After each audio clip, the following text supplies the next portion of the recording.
A warm welcome to another episode of Call to Serve. This is a program that calls people who are special in the church, who have made a decision to follow Christ closely. Today in our midst we have a very special guest, Father Errol Fernandes, who is a Jesuit priest from Bombay, who is the Vice Principal of St. Xavier's Commerce Section and also the Assistant Parish Priest of Holy Family Church, Andheri East.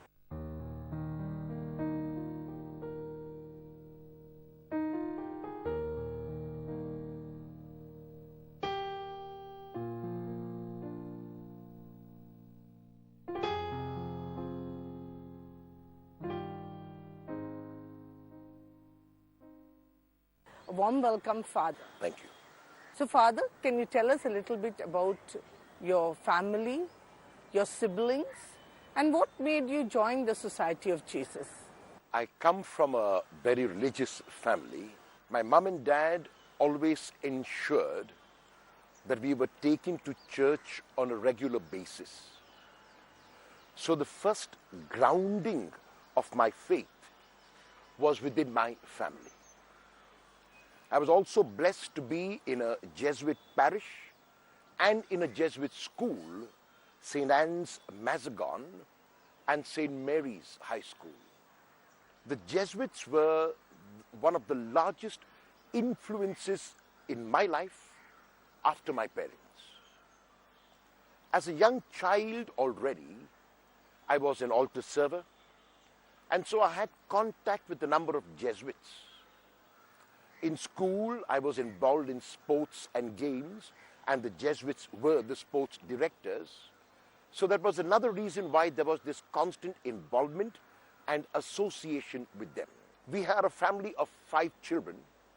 My eldest brother, who was on board the ship, is now in heaven. My second is a sister who at this moment is in Ireland. She's a nurse. My third is another sister who is married and is in New Zealand, in Auckland. I am the 4th child in the family, and my youngest brother is also a Salesian priest. One of the things that I can say about my parents, first about my father, who also is in heaven, was that he was a man who touched God at every moment of every day. He was not an overly religious man, but a man who went for his daily mass, who said his daily rosary, and yet a man who, when you saw him reading the newspapers, you would think that he's reading the Bible. When you saw him eating the meal, you would think that he was at the Last Supper.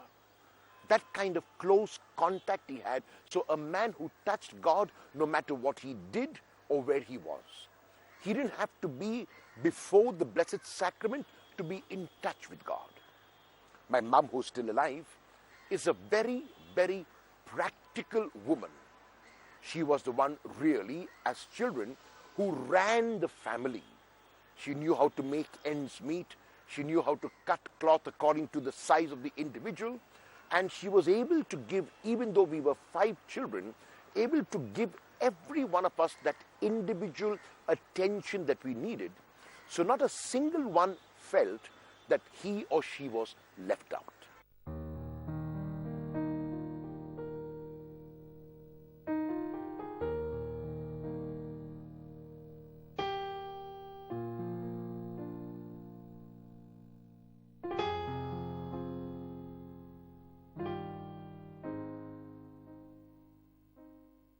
Father, I want to ask you, how did you get your call? Was it dramatic, like in the book of Samuel, where Eli is asked by Samuel, are you speaking? Who's speaking to me? Father, was it like that? Or was it just a call which you experienced deep within your heart?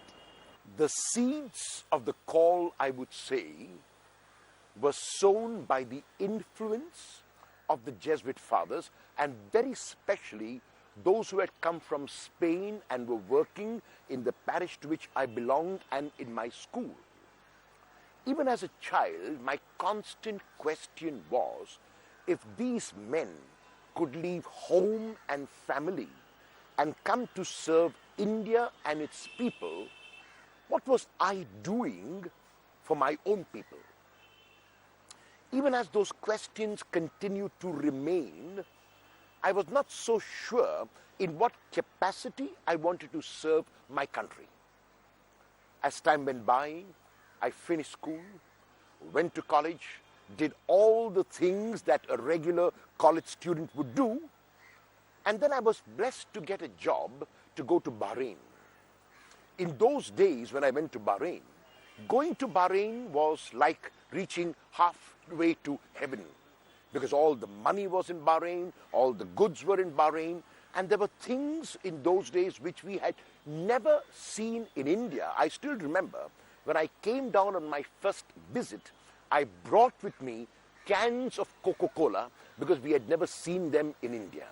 So those days of having an air conditioner, having a car to drive, wearing a suit to work was something which was fantastic.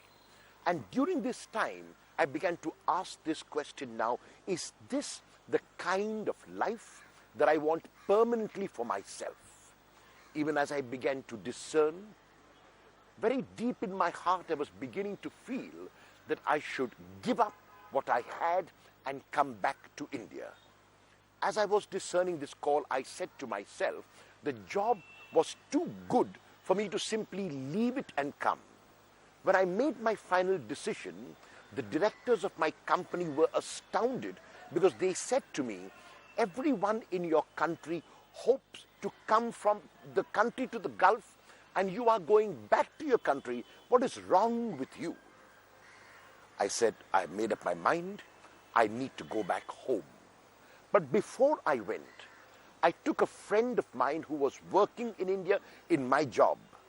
Believe it or not, he is still in the same job and in the same country today. I look at him. I've been to Bahrain many times after I joined the priesthood. I look at this friend of mine and I see what I could have been.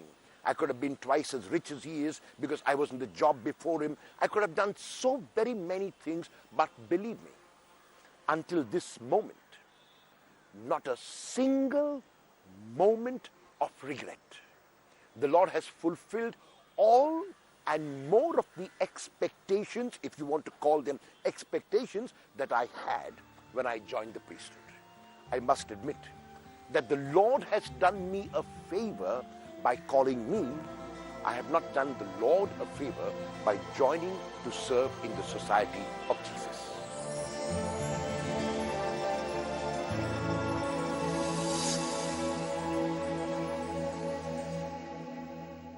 Father, in every call, there's always a kind of challenge that we face.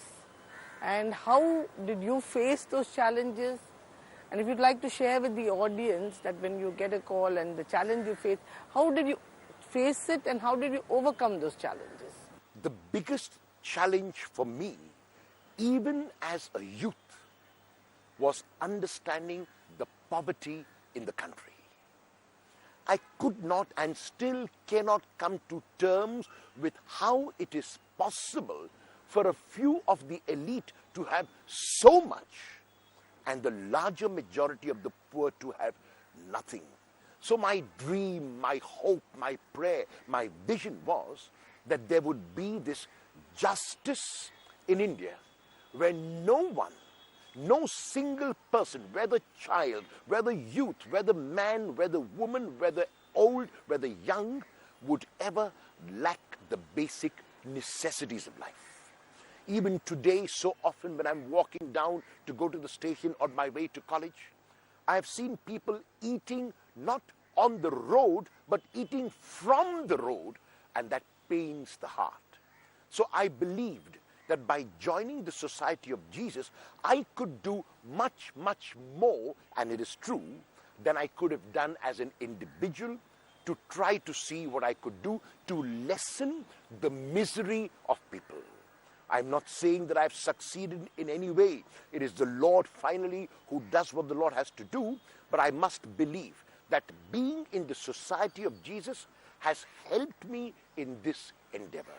So if you ask me, what is my dream? What is my vision? What do I want to achieve? I want to achieve a country, a world in which no one goes to bed hungry, in which no one lacks the basic necessities of life, and again I can afford to hope when I say in which no one is ever unhappy.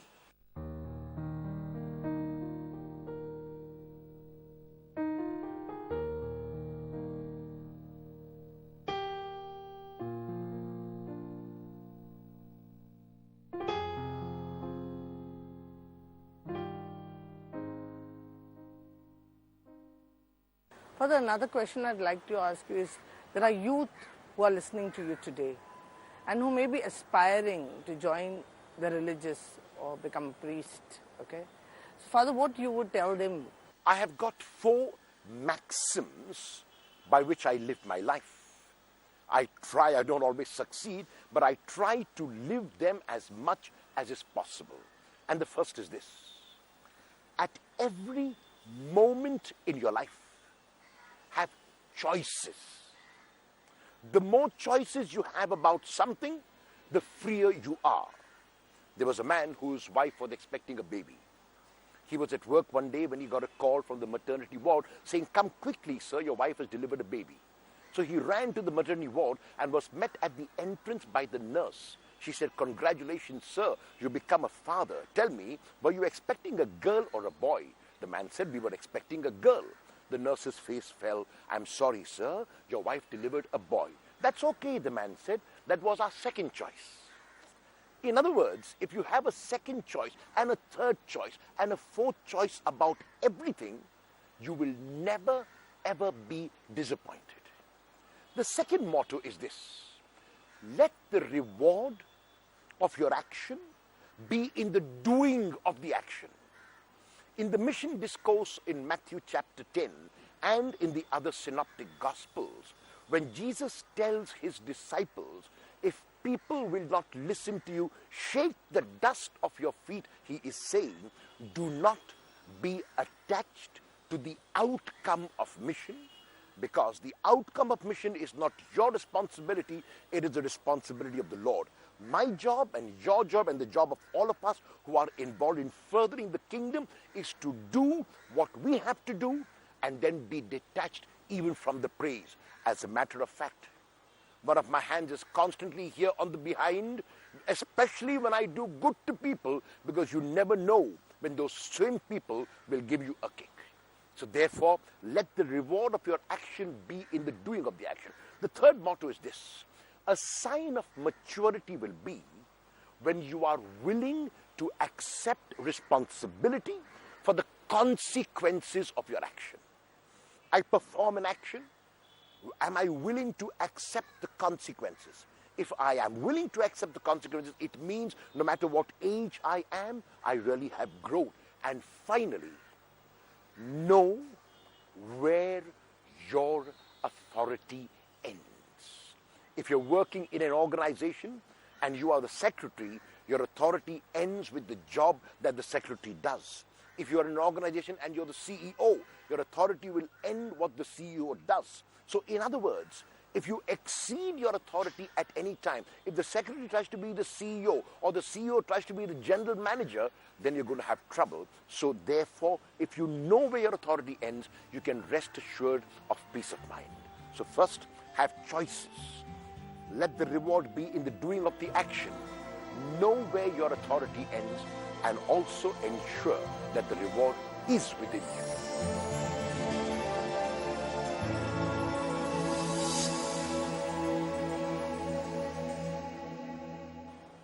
Well, another question that comes to mind is, what are the challenges you faced in priesthood, and how did you overcome it? Through prayer, by celebrating the Eucharist, or with your personal time with Jesus? There is no substitute whatever for that direct personal contact with the Lord. No matter how intellectual one might be, no matter how talented one might be, no matter how gifted one might be, if one does not spend time and quality time with the Lord, one is just another person doing things efficiently but not efficaciously, doing things well, but not touching the heart. It is the Lord and contact with the Lord who enables us to do what we have to do, not only well, but to do what we have to do so that it touches the heart of another. So first, I would say that the most important requirement for any one of us, but very especially for me as a priest, is this contact and time spent with the Lord in personal communion. Jesus was one of the busiest people in the world, and yet the Gospel of Luke tells us so very often that at the most important moments in his life, he would go and pray. The Gospel of Mark gives 3 events in the life of Jesus where he needed to review his mission, and the thing that he turned to, what he did at that time, was to pray. So contact with the Lord is absolutely essential, that is absolutely necessary, and there is no substitute whatever for this. With regard to the challenges, in the early years of my priesthood, one of the biggest challenges was that I was not seeing immediate results, and this was leading to frustration.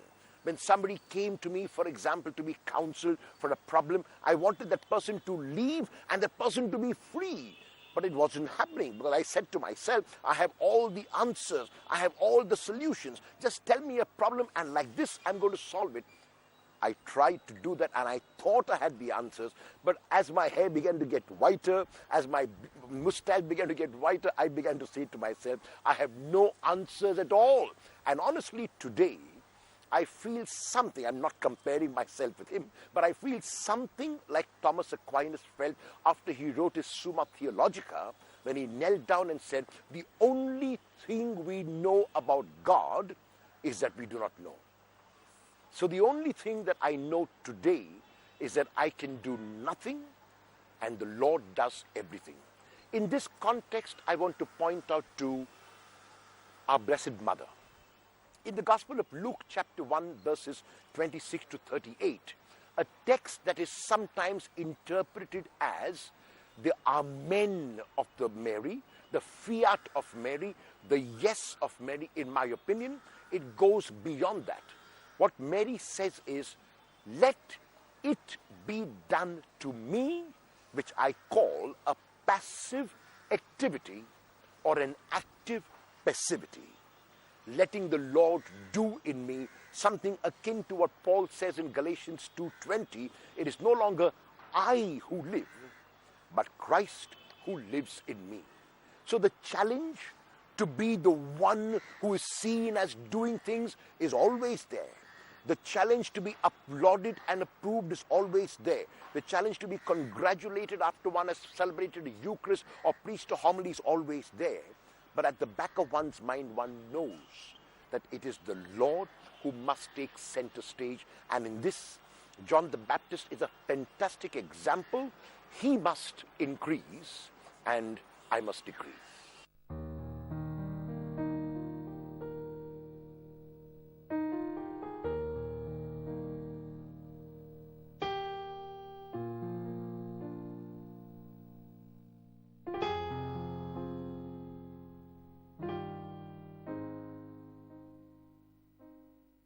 I would like to address very specifically the youth who are listening and watching this program. I direct them to the Gospel of Luke, chapter 19, verses 1 to 10, the encounter of Zacchaeus with Jesus. The first requirement in order to meet and see Jesus is the desire. Zacchaeus' desire is so genuine that he does not let his short stature or the crowd deter him. For Zacchaeus, there is no tomorrow. For Zacchaeus, there is no later. Zacchaeus, when he saw the crowd and regarding his short stature, could have said, I'm going to come tomorrow. If I meet him, it's fine. If I don't meet him, it's fine. But no, for Zacchaeus, the desire was genuine and he was determined to see the Lord on that day.